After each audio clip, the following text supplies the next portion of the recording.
আসসালামু আলাইকুম। আলহামদুলিল্লাহ আমরা আমাদের দেশি হাঁসগুলিকে বিক্রি করা শুরু করেছি। এখন প্রশ্ন করতে পারেন যে এই হাঁস কেন আমি বিক্রি করতেছি। এটার মূলত একটা কারণ আছে, আর সেইটা হচ্ছে আপনারা জানেন যে আমরা বেইজিং হাঁস পালন করি এবং বেইজিং হাঁসগুলা মোটামুটি এখন প্রায় ডিমের পর চলে আসছে। এই জন্য এই হাঁসগুলা যেহেতু একসাথে থাকে, মানে দেশি হাঁসগুলি এবং এর পাশাপাশি বেইজিং হাঁসগুলি একসাথেই থাকে এবং ছাড়া থাকে, যে কারণেই আমরা সিদ্ধান্ত নিয়েছি আমাদের খামারে যতগুলি দেশি পুরুষ হাঁস আছে, বিশেষ করে কোনো মেয়ে হাঁস আমরা বিক্রি করব না, যত পুরুষ হাঁস আছে সব দেশি পুরুষ হাঁসগুলোকেই বিক্রি করে দেবো। শুধুমাত্র বেইজিং হাঁসের যে পুরুষ হাঁসগুলো আছে সেগুলোকে আমরা রেখে দিব। হাঁসগুলাকে যেহেতু হাটে নিতে হবে সেই কারণে হচ্ছে আজকে হাঁসগুলাকে আর ছাড়া হয় নাই। সকাল সকাল আমি হচ্ছে মাছের খাবার দিয়ে তারপর হচ্ছে হাঁসগুলাকে ছেড়ে দিচ্ছিলাম। বেইজিং হাঁসগুলাকে সব ছেড়ে দিব, আর দেশি হাঁস যেগুলো আছে সেগুলোকে আমরা রেখে দিব। ওখান থেকে বেছে বেছে যে পুরুষ হাঁসগুলো আছে সেইগুলাকে বেঁধে তারপর আমরা হাটে নিয়ে যাব। দেশি হাঁস এবং বেইজিং হাঁস দুটাই আমাদের পুকুরে থাকে, তবে বিশেষ করে বেইজিং হাঁস যখন একবার সকালে পানিতে নামে ওইটা আর পরবর্তীতে পানিতে নামে না, সারাদিন উপরেই থাকে। তবে দেশি হাঁসগুলো হচ্ছে পানির মধ্যে সারাদিনই থাকে, মাঝে মাঝে উপরে আসে আর কি। দেশি হাঁসগুলোর মধ্য থেকে যে মেয়ে হাঁসগুলো আছে সেগুলোকে আমরা বেছে বেছে রেখে দেবো, যেটা আমি আপনাদেরকে আগেও বলেছি। এটার একটাই কারণ, আবারও বলছি, সেটা হচ্ছে আমরা যেহেতু ব্রিডিং করব, অর্থাৎ আমরা বেইজিং হাঁসের বাচ্চা ফুটাবো, এই জন্য শুধুমাত্র বেইজিং হাঁসগুলাকেই রাখতেছি, অন্য কোনো পুরুষ হাঁস এখানে আমরা রাখবো না। যদিও একটা বিষয় আপনাদেরকে বলে দেই, ইন্টারেস্টিং একটা ব্যাপার, সেটা হচ্ছে এই দেশি হাঁসগুলো এবং বেইজিং হাঁসগুলো কখনোই একসাথে মিশে না। অর্থাৎ দেশি হাঁস এক পাশে থাকলে ওই বেইজিং হাঁসগুলো অন্য পাশে থাকে।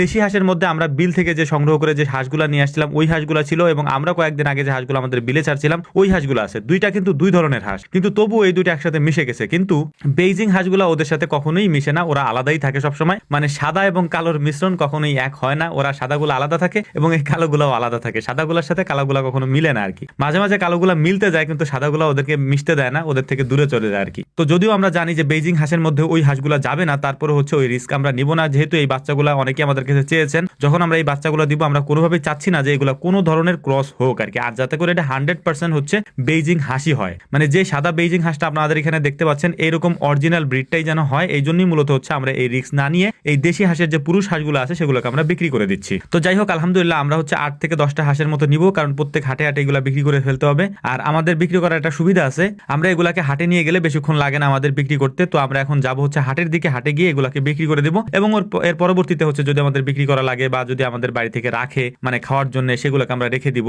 তবে বেশি দিন না, অল্প কয়েকদিনের মধ্যে, যেহেতু এগুলা ডিমের উপর চলে আসছে, এগুলার জন্য জায়গা খালি করতে হবে। মানে হচ্ছে যে কোনোভাবেই যাতে করে এগুলা মানে ওই হাঁসের সাথে না মিশে এটার দিকে খেয়াল রাখতে হবে। আমি কোনোভাবেই চাচ্ছি না যে হাঁসের বাচ্চাগুলা ক্রস হোক আর কি, মানে সাদা কালো মিশ্রণ হয়ে যাক আর কি। তো যাই হোক, আলহামদুলিল্লাহ হাটে আসার পরে এগুলাকে আমরা বিক্রি করে ফেলেছি, যেহেতু এগুলার প্রচুর পরিমাণে চাহিদা, মানে দেশি হাঁসের চাহিদা অনেক বেশি হাটে। তো বিক্রি করা শেষ করার পর আমরা হচ্ছে যে একটা মাছের খালুই বলি আমরা, এই খালুই আমরা একটা কিনবো। তারপর হচ্ছে যে একটা মানে ঠোঙ্গা বলি আমাদের এদিকে বলে, মানে গাছ যারা কাটে, খেজুর গাছ যারা কাটে তারা মূলত এটা ব্যবহার করে। তো আমি এটা নিছি অন্য একটা কারণে, যেটা হচ্ছে পরবর্তীতে কোনো একটা ভিডিওতে আপনাদেরকে বলবো। এর সাথে একটা খালুই বলি, যেটার মধ্যে মাছ, তারপর হচ্ছে যে বিভিন্ন ধরনের জিনিসপত্র নেওয়া যাওয়া যায়। তো মূলত আমি এটা কিনছি হচ্ছে ডিম নেওয়ার জন্য বা ডিম কেনার জন্য। একটা কিনছে আর একটা অর্ডার দিয়ে গেলাম, উনি পৌঁছাই দিবে আর কি। তো যাই হোক, এই ছিল আমাদের আজকের ভিডিও শেষে আবারও বলছি, বিসমিল্লাহ এগ্রোর 1 মিলিয়নের এই ফেসবুক পেজ বাদে আমাদের আর কোনো ফেসবুক পেজ নাই। ধন্যবাদ, আমাদের জন্য দোয়া করবেন। আসসালামু আলাইকুম রহমতুল্লাহ।